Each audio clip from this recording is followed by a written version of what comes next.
Kurang apa Allah berikan kenikmatan dunia kepada almarhum Haji Rahmat Gobel. Beliau pengusaha, politisi, pernah jadi menteri.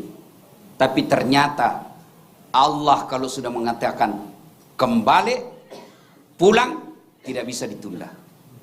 Kenapa? Jabatan pasti ditinggal, baju dinas pasti dilepas. Bayangkan kalau Pak Yusuf Kalla datang ke tempat ini masih memakai pin wakil presiden, maka akan menjadi fitnah dunia. Bayangkan kalau Pak Anies Baswedan masih memakai burung Garuda lambang gubernur DKI, masuk ke tempat ini bukan dipuji dan dimuliakan, maka orang akan berkata, sudah gila kasihan itu Bapak. Tiap hari kita pergi melayat, tiap hari kita di grup WhatsApp, meninggal ini. Rasanya baru kemarin kita ketemu di lapangan. Masa sih kemarin kita ketemu di DPR. Tapi yang jarang kita ambil, bagaimana kalau saya yang ditaksiai? Bagaimana kalau saya pula yang diucapkan inna lillahi wa inna ilaihi raji'un?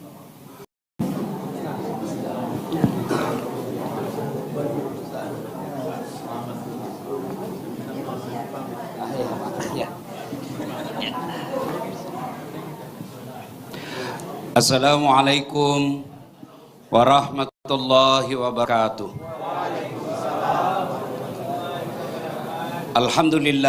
Alhamdulillahi rabbil alamin.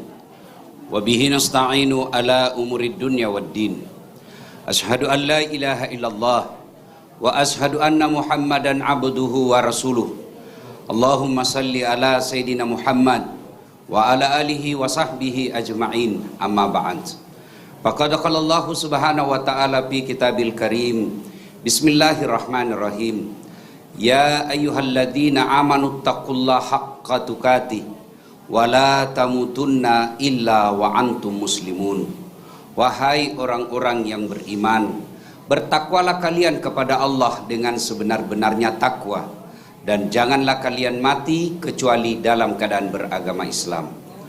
Wa qala idzan bismillahirrahmanirrahim, innallaha wa malaikatahu yusalluna 'alan nabi ya ayyuhalladzina amanu sallu 'alaihi wa sallimu taslima. Sesungguhnya Allah dan para malaikatnya bersalawat kepada Rasulullah Muhammad sallallahu alaihi wasallam. Maka wahai orang-orang yang beriman, bersalawatlah kalian kepada Rasulullah dengan sebaik-baik salawat. Sadaqallahul azim, maha benar Allah dengan segala firman-Nya. Bapak Ibu saudara-saudara sekalian, teristimewa sahibul bait, terkhusus tamu-tamu kehormatan kita pada tempat ini, Bapak Haji Muhammad Yusuf Kalla, Wakil Presiden Republik Indonesia ke-10 dan ke-12 beserta istri yang insya Allah dimuliakan rahmati Allah Subhanahu wa ta'ala. Mohon maaf saya tidak sebut satu-satu, saya takut ada yang kelupa dan salah namanya. Ada beberapa hal yang ingin saya sampaikan. Yang pertama, kenapa Pak Rahmat Gobel keluarga beliau mengundang saya ceramah, padahal banyak ulama. Dulu, padahal hari ini mestinya saya umroh, tapi saya tunda karena menghormati beliau. Besok pagi saya baru berangkat insya Allah. Kenapa saya ditunjuk? Padahal di sini ada banyak. Pak Yusuf Kalla tidak kurang ilmu agama beliau. Tapi kenapa saya ditunjuk untuk ceramah? Satu saja alasan, karena saya paling banyak follower saya.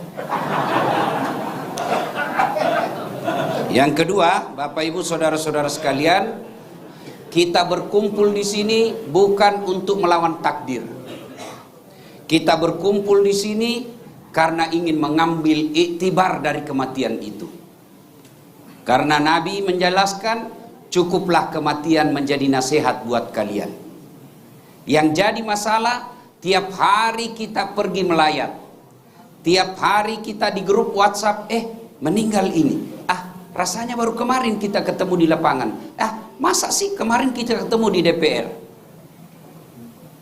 Tapi yang jarang kita ambil, bagaimana kalau saya yang ditaksiai?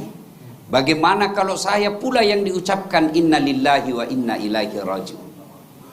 Kurang apa Allah berikan kenikmatan dunia kepada almarhum Haji Rahmat Gobel. Beliau pengusaha, politisi, kemudian pernah jadi menteri. Tapi ternyata Allah kalau sudah mengatakan kembali, pulang, tidak bisa ditunda. Orang yang hebat bukanlah yang tinggi pangkatnya. Orang yang hebat bukanlah yang banyak baju dinasnya berganti-ganti. Kenapa? Jabatan pasti ditinggal, baju dinas pasti dilepas. Bayangkan kalau Pak Yusuf Kalla datang ke tempat ini masih memakai pin wakil presiden, maka akan menjadi fitnah dunia. Bayangkan kalau Pak Anies Baswedan masih memakai burung Garuda lambang gubernur DKI, masuk ke tempat ini bukan dipuji dan dimuliakan, maka orang akan berkata, sudah gila kasihan itu Bapak. Lalu apa yang akan menjadi buat kita? Allah tidak menanya berapa periode kau wakil presiden, berapa sahammu, berapa emasmu, berapa rumahmu, tapi Allah bertanya, apa kau gunakan untuk yang saya nikmat saya kasih kau itu?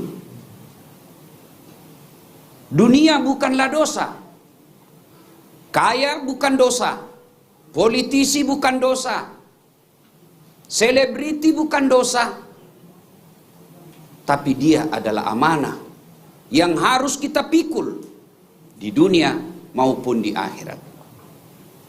Bapak ibu saudara-saudara sekalian, kematian ini sudah kita tahu, hafal dari kecil, kullu nafsin saikatil maut, tungke maki nyawai pasti mati. Kata orang Bugis, semua yang hidup pasti akan mati. Kalau boleh saya beristilahkan, memberikan ilustrasi, kita ini lagi tinggal di hotel namanya hotel dunia. Dunia ini hanya singgah saja. Sayangnya banyak orang yang tertipu dengan dunia. Kejar dunia pagi, siang, malam, lupa sholat, lupa sedekah, lupa amanah, check out, habis. Nah, setelah check out, Allah takdirkan Bapak almarhum Haji Rahmat Gobel lebih dulu check out. Apakah putus sudah? Setelah check out, orang yang ada dalam hotel dengan orang check out, apa masih boleh komunikasi? Boleh. Kalau dunia digital, HP, telponi. Tapi ini antar dunia beda. Dunia nyata dengan alam gaib. Ya, kita sudah tinggal semua kan? Para pejabat-pejabat semua di sini sudah keluar bajunya. Tinggal apa? Masih bisa mengalir. Yang kita dalam Islam disebut amal jariah. Apabila anak cucu Adam telah meninggal dunia, maka jangan putus asa. Ada 3 yang bisa menolongmu. Saya tanya, Bapak Ibu saudara-saudara sekalian, maafkan saya. Kalau orang Gorontalo ke Jakarta bekerja tidak nyaman, ada pilihan? Ada? Ada. Pulang lagi ke Gorontalo. Iya toh? Ikut pilkada tidak terpilih, ada pilihan? Ada. Tanding lagi 5 tahun yang akan datang. Pak Prabowo 4 kali. Iya toh? Saya sebagai PNS di kantor gubernur, gubernur tidak senang sama saya, ada pilihan, pensiun dini, selesai urusan. Ibu-ibu suaminya cerewet, tidak bertanggung jawab, ada pilihan? Ada. Pulangkan saja aku pada ibuku atau ayahku. Ada pilihan. Bapak-bapak, istri tidak bertanggung jawab, jalan aja kerjanya, banyak pancinya tidak pernah memasak. Ada pilihan? Ada. Malah 2 pilihannya, tambah atau ganti. Iya kan? Maknanya tuan-tuan yang saya hormati, menderita di dunia masih ada pilihan sampean. menderita di dunia, masih ada senang-senangnya. Tidak ada orang 24 jam susah terus, dari bangun sampai tidur. Enggak, minimal kalau kau tengok ceramahnya Das Atlati, pasti ketawa-ketawa. Iya kan? Tapi kalau masuk kubur, ada pilihan? Senang tidak senang, tinggal kau di situ. Tidak boleh kau keluar. Begitu keluar, viral satu dunia, Pak. Bisa dibayangkan bagaimana seandainya almarhum Rahmat Gobel tiba-tiba ada di tempat kita, duduk di depan kita. Saya yakin, Pak, lebih banyak yang lari daripada yang tinggal. Iya. Tapi bagi kita umat Islam, wala tai'asu min rauhillah, kata Allah, jakmu peturnu, jangan kau putus asa. Ada amal yang meskipun kau sudah jadi tulang belulang, masih bisa kau connecting. Apa itu? Satu, anak yang soleh dan soleha. Saya tidak pernah ketemu anaknya Pak Rahmat Gobel. Mungkin pernah, tapi saya tidak tahu. Adandaku berdua, tugasmu bukan menangis 24 jam. Enggak. Allah, bapakmu enggak senang kau nangis 24 jam. Silahkan menangis 5 menit. Selebihnya ambil wudhu, doakan bapakmu. Ananda, kalau kau cinta kepada bapakmu, bukan update status di medsos selamat tinggal bapak. Bukan. Jadilah anak yang baik. Bagaimana caranya? Konkret, jangan kau kecewakan istrinya. Yang tak lain adalah ibumu sendiri. Jangan sampai kau sudah berkeluarga, kau lebih hormati istrimu daripada istrinya bapakmu yang atau ibumu. Banyak lelaki sekarang hormat kepada istrinya, tapi mengabaikan tanggung jawabnya kepada ibu bapaknya. Kalau kami, Bu, bukan orang Bugis, Pak Yusuf Kalla tidak pernah takut sama istri. Itu bedanya sama orang Gorontalo, ya. Kalau kami orang Bugis tidak ada takut sama bini, cuma bini kami lebih berani. Bagaimana, Pak? Bapak Ibu saudara-saudara sekalian, anak yang soleh dan soleha, Allah tidak akan bertanya nanti, Dinda, kepada bapakmu, berapa saham yang kau tinggalkan ke anakmu? Berapa rumah yang kau tinggalkan anakmu? Yang dia tanya, anakmu sholat enggak? Anakmu tutup jilbab enggak? Itu. Maka anak yang soleh dan soleha inilah yang akan menjadi investasi kita dunia akhirat. Saya mau tanya ibu-ibu, maafkan saya. Ibu-ibu kalau meninggal kira-kira siapa yang doakan? Suami. Jangan harap, Bu. Jangan harap. Bu, kecewa ibu kalau suami diharap. Berapa banyak kita lihat menangis ketika meninggal suami istrinya, 3 bulan kemudian ketemu janda. Nikah lagi. Dia bilang, itu tetanggaku jelek betul, Ustaz. Kenapa? Baru 3 bulan istrinya meninggal, belum lagi kering kuburnya, kawin lagi. Saya bilang, lebih hebat lagi temanku, masih hidup istrinya dia kawin lagi. Ya kan? Siapa yang doakan kita, tuan-tuan? Anak. Bapak ibu semua pasti punya grup WhatsApp. Coba lihat grup WhatsApp kita. Coba lihat grup WhatsApp. Kalau ada yang meninggal teman kita, jangankan baca doa, ketik doa dia malas. Apa dia kirim? Stiker Al-Fatihah. Dia tidak baca itu.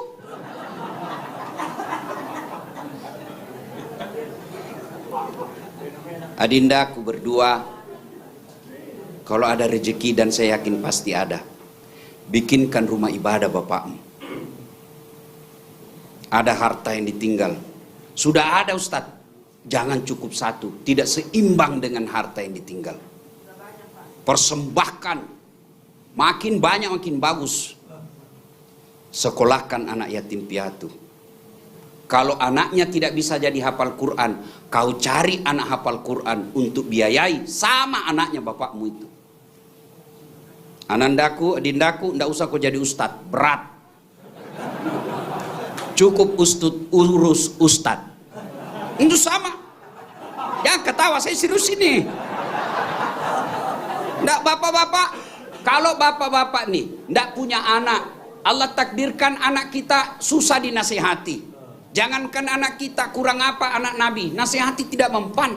Tapi jangan putus asa, masih ada harapan punya anak penghafal Quran. Caranya cari anak pondok hafal Quran, biayai. Sama kalau dia jadi ulama sama anak kita. Cari anak-anak yang belajar agama di Mesir, pulang dia jadi ulama selama dia gunakan ilmunya karena bapak yang biayai. Sama. Maka anak yang soleh dan soleha inilah yang menolong kita. Yang kedua, kata Nabi, adalah harta yang telah kita sedekahkan. Orang kaya itu lebih dulu masuk surga daripada orang miskin. Orang kaya lebih dulu masuk surga daripada ulama. Kok bisa? Nabi pernah ceritakan. Ketika di akhirat kelak, diperiksalah seorang ulama masuk surga, diperiksa. Das'at misalnya. Salatmu baik, puasa baik, haji baik. 4 orang di depan pintu surga bertengkar. Kenapa dia bertengkar? Karena masing-masing mau masuk surga nomor 1. Siapa? Ulama. Yang kedua, orang kaya yang pemurah. Yang ketiga, haji yang mabrur. Yang keempat, orang mati syahid. Periksa satu-satu. Kata malaikat, kenapa kau bertengkar? Ternyata mereka bertengkar masing-masing mau nomor 1 masuk surga. Orang kaya mau masuk, ditarik sama orang mati syahid. Saya lebih dulu. Orang mati syahid mau masuk, ditarik lagi haji mabrur. Orang haji mabrur mau masuk, ditarik sama orang kaya. Akhirnya malaikat katakan, sini, adili satu-satu. Kamu, kenapa mau masuk nomor 1? Jibril, saya waktu hidup kaya punya perusahaan. Saya membangun masjid, menyekolahkan anak yatim piatu. Intinya kekayaan saya fisabilillah. Katanya orang yang kaya pemurah masuk surga. Siapa kasih tahu kau? Ulama. Kalau begitu tidak boleh kau dahului ulamamu. Mundur. Mundur. Panggil orang kedua. Kamu kenapa mau masuk nomor 1? Saya dulu mati syahid, membela agama Allah. Nih ada baju saya bekas darah-darahnya. Katanya orang yang mati syahid nomor 1 masuk surga. Katanya. Siapa kasih tahu kau? Ulama. Sama. Mundur. Tidak boleh kau dahului ulamamu. Panggil orang ketiga. Kamu kenapa mau masuk nomor 1? Saya dulu haji. Haji mabrur, bukan haji update status. Katanya haji mabrur, nomor 1 masuk surga. Katanya. Siapa kasih tahu kau? Ulama. Sama semua. Mundur. Tidak boleh kau dahului ulamamu. Panggil orang ketiga. Kamu kenapa mau masuk nomor 1 surga? Ya, saya yang tadi diceritain orang 3. Saya lah itu ulama dasat latin. Oh kok begitu? Silakan masuk surga. Begitu mau masuk surga tinggal beberapa langkah, ini ulama berkata astagfirullah. Semua balik. Apalagi istighfar? Kok sudah disuruh masuk? Masuk sudah. Jangan banyak bicara situ. Kalau bahasa kita. Jibril, betul saya nasihati mereka. Betul saya dakwai mereka. Tapi saya bisa jadi ustadz karena ada orang kaya belikan saya buku. Saya bisa jadi ustadz karena ada orang kaya bangun masjid tempat saya dakwah. Saya jadi ustadz karena ada orang kaya belikan saya buku dan bikin pesantren. Itu tempatku. Saya bisa jadi ustadz karena jasa-jasanya ini orang kaya. Saya malu mendahului dia. Akhirnya dia katakan, sampaikan kepada Allah, aku telah menerima tapi aku memuliakan orang kaya. Akhirnya orang kaya nomor 1 masuk surga. Orang kaya seperti itu mudah-mudahan rahmat Gobel di dalamnya. Orang kaya yang pemurah, orang kaya yang bakil, pelit, serakah. Orang di kampung saya bilang kikirigan lapaku jambatan. Nomor 1 kok juga kemana? Ke neraka. Terserah pilih. Mau masuk nomor 1 ke dalam neraka, jadilah yang pelit. Maafkan saya ibu-ibu, maafkan saya. Kalau ibu meninggal kira-kira ini siapa yang pakai emas berliannya ibu? Anak, jangan terlalu berharap. Bisa jadi istri kedua. Ya, bisa jadi. Dan saya banyak melihat itu. Diambil semua emasnya meninggal. Bapak-bapak, meninggal nanti siapa yang pakai kita punya Rolex dan lain sebagainya? Anak, bukan menantu. Kalau istri masih muda, dia kawin lagi, Pak. Lalu duitnya bapak dipakaikan, dibelikanlah suami barunya motor Harley. Dia boncenganlah dengan istri kita dengan motor Harley-nya, uang yang kita pakai. Dia boncenglah istri kita, istri sambil memeluk suami barunya. Lalu suaminya berkata, "Dek, di mana kuburnya mantan suamimu?"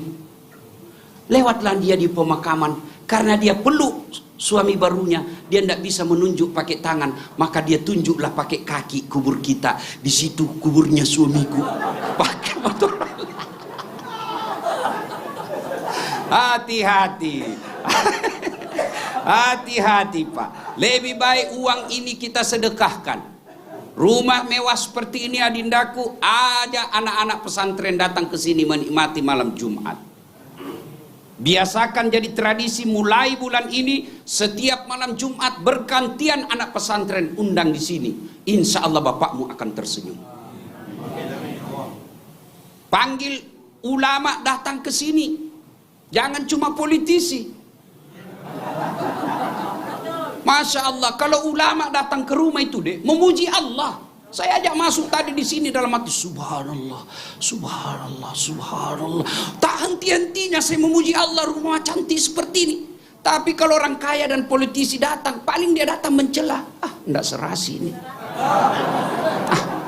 Enggak ada, Pak, enggak matching ini ya, coba. Panggillah ulama, anak-anak santri, jadikan tradisi. Dan itu yang membuat bapakmu tersenyum di alam kuburnya. Yang ketiga, Bapak Ibu saudara-saudara sekalian, yang bisa menolong kita adalah ilmu yang bermanfaat. Karenanya, kalau Bapak Ibu mendapati ceramah para penceramah, sebarkan di grup. Bapak sebarkan, misal Bapak punya 10 grup WhatsApp. Setiap grup ada 20 anggotanya, 200 orang. Tiap pagi disebar 200 orang. Masa sih tidak ada yang nyangkut biar 1 orang? 1 orang yang mengamalkan meskipun bukan kita ceramah, kata Nabi, sama pahala yang kamu dapat pahalanya penceramah tanpa mengurangi ceramahnya penceramah. Pahala penceramah. Cuma kadang-kala saya sedih juga ceramah saya yang di-share-share yang menyerang pemerintah. Saya bilang banyaknya ceramah saya yang lain, tapi itu terus yang di depan. Mungkin karena ini mewakili perasaannya. Atau kadang-kala yang juga yang agak jorok-jorok sedikit. Dilihat dosa, tidak dilihat barang bagus. Itu aja dia yang banyak disebar, Pak. Dia tidak sebar yang birrul walidain, mengurus orang tua, mengurus anak. Sebarkan. Insya Allah ada saatnya nanti dikubur kita menikmati ilmu yang kita sebarkan dari para ulama. Kemudian setelah dengar ceramah, jangan menjadi penilai. Oh, kalau ini ceramah baik, kalau ini jangan. Apalagi sampai memaki. Silakan lakukan, amalkan sesuai yang Anda yakini tanpa menghina orang yang berbeda dengan kita. Bapak Ibu saudara-saudara sekalian, setelah mendengar tausiah ini, Allah bertanya, apa man kana mu'minan kaman kana fasikan, kata Allah. Selesai dengar dakwah ini, Allah bertanya, apakah sama orang beriman dengan orang beriman dengan orang fasik setelah dengar dakwah? Itu Allah tanya. Sama enggak orang beriman dengan orang fasik? Kata Allah, la yastaun. Enggak sama. Tidak sama orang beriman dan orang fasik. Fasik itu pura-pura beriman. Kira-kira Islam pencitraan. Islam gimmick-gimmick. Kalau dicoblos datang pakai gamis. Pakai serban. Coblos hilang lagi, Pak. Ini Islam seperti ini disebut Islam munafik. Fasik namanya. Pura-pura beriman. Apa kata Allah? Ammal ladzina amanu wa amilus solihati falahum jannatul ma'wa, kata Allah. Innamal mu'minuna alladzina idza dzukirallah wajilat qulubuhum wa idza tuliyat alaihim ayatuhum sadathum imanan. Orang beriman selesai dengar dakwah, mereka akan bertambah imannya. Dia balik dengar dakwah, wah, cocok itu tadi Pak Ustadz. Saya yang kena itu tadi. mulai hari ini saya akan membenahi diri. Itu orang beriman.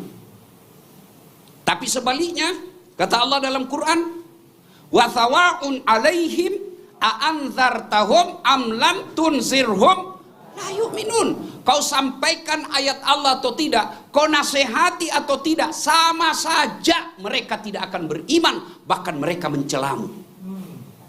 Nauzubillah min zalik. Selesai dengar dakwah, apa juga itu, ngeritik terus kerjanya. Emang dia pernah jadi anggota?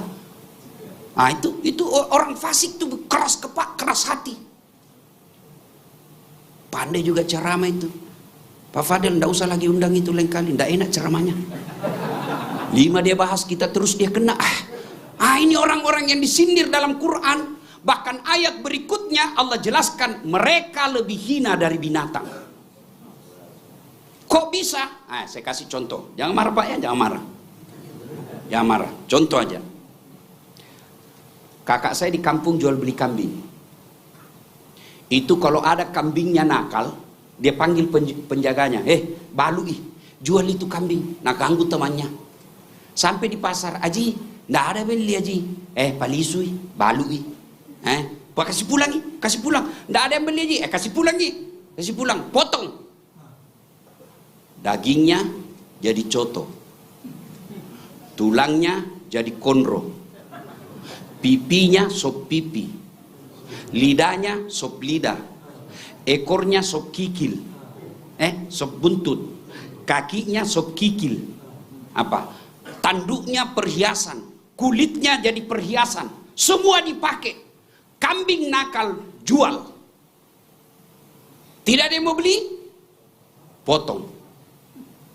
Tapi kalau manusia jadi pejabat hianat, jadi pejabat menyengsarakan, jadi anggota DPR ndak amanah, jadi pengusaha maling, mau diapa? Coba jawab, mau diapa? Apa? Mau diapa? Jual, siapa yang mau beli? Ayo jual, potong, siapa mau makan Ibu? Itulah makna dari ayat, mereka lebih hina dari binatang. Maka bersyukur Bapak Ibu, lepas dakwah, hati Bapak terbuka, percayalah, itu ada iman dalam hati kita. Kalau jengkel dan benci, segera bertobat. Karena itu kaswatul qalbi namanya, keras hati, tidak mempan nasihat. Bapak Ibu saudara-saudara sekalian, ini saja tausiah kita, mudah-mudahan ada manfaat. Amin. Kita akhiri dengan firman Allah, kullu nafsin sa'iqatil maut.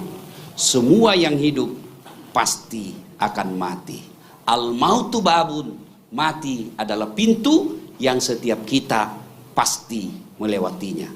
Berarti bukan mati masalah kita. Masalah kita adalah siapkah menghadapi kematian dan cukupkah bekal untuk menghadapi kematian. Semoga ada manfaat, lebih dan kurangnya mohon dimaafkan. Usikum wa nafsi bitaqwallah fastabiqul khairat. Assalamualaikum warahmatullahi wabarakatuh. Waalaikumsalam warahmatullahi wabarakatuh.